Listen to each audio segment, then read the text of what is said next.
Superhero Senki. To celebrate Kamen Rider Super Sentai's nearly half a century anniversary, we have Toei's apparently final crossover, Superhero Senki. When a villain named Asmodeus awakens to cause a rift between the worlds of Super Sentai and Kamen Rider, it'll be up to both sides to fight off the forces of evil and discover the mystery of a young artist named Shotaro. Let me say this to start. These movies usually aren't good, but this one is.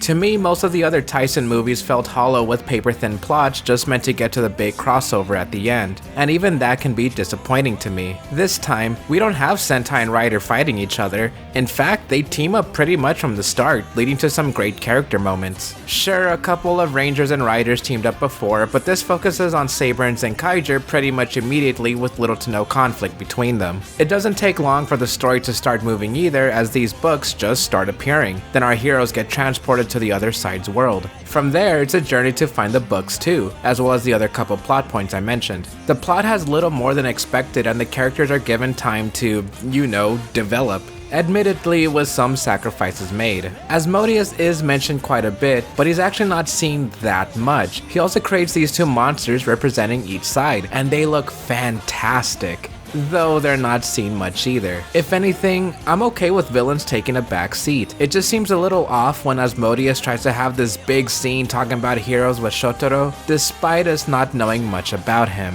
Aside from a weak villain, the pacing is a little weird too, especially right before the big crossover scene, but that's only a nitpick, since I think every Taisen movie suffers from pacing one way or another. And honestly, those are my only two real critiques. Everything else doesn't really bother me that much, even this weird Chroma King on Toma. You might be expecting more positives, but I'm just happy to be entertained all the way through, instead of just during the big climactic ending. One thing I was surprised by was how personal the story was. Shotaro not only feels like an XP for a certain mangaka, but also for the audience. His journey seeing these heroes come to life, learning a little something from each of them, it actually made me feel something by the end. Even past that, the characters are actually themselves, and that includes the cameos, which is usually one of my biggest gripes. While I always enjoy seeing old characters, sometimes they act like cardboard cutouts of themselves, but that wasn't the case in Senki. Keep in mind that I only saw one trailer leading up to this movie, and I'm trying my best to keep spoilers to a minimum, so I was pleasantly surprised by who we see again, bonus points for Kara Major. And these random cut-ins of other characters that you'd think would be annoying,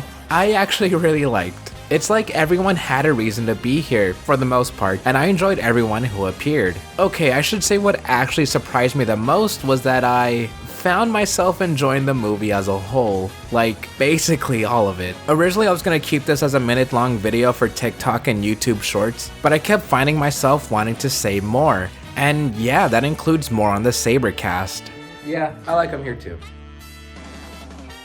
I also realized that I may have enjoyed this because there was a lot more focus on the Kamen Rider side, which I'm partial to obviously, though Zenkaiger is great and it would have been nice if they played a more important role, even though, Kamen Rider and stuff. In the end, the only real downside for me was that the villain could have used a bit more screen time and the pacing could have been a bit faster. On the other hand, the story and characters genuinely surprised me with how personal they feel, plus the cameos are the best of the series. I also didn't mention how gorgeous the movie is, but that's kind of a given for more recent Toku films. Overall, I'd say this is the best superhero Taisen film, but that isn't really a high bar to pass, so instead I'll say, it's a great Toku film in general, because Superhero Senki is fantastic.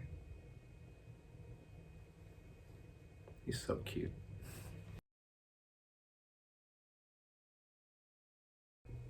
I don't know what I'm doing half the time. Oh, almost forgot. Just forgot a little Sento. Okay.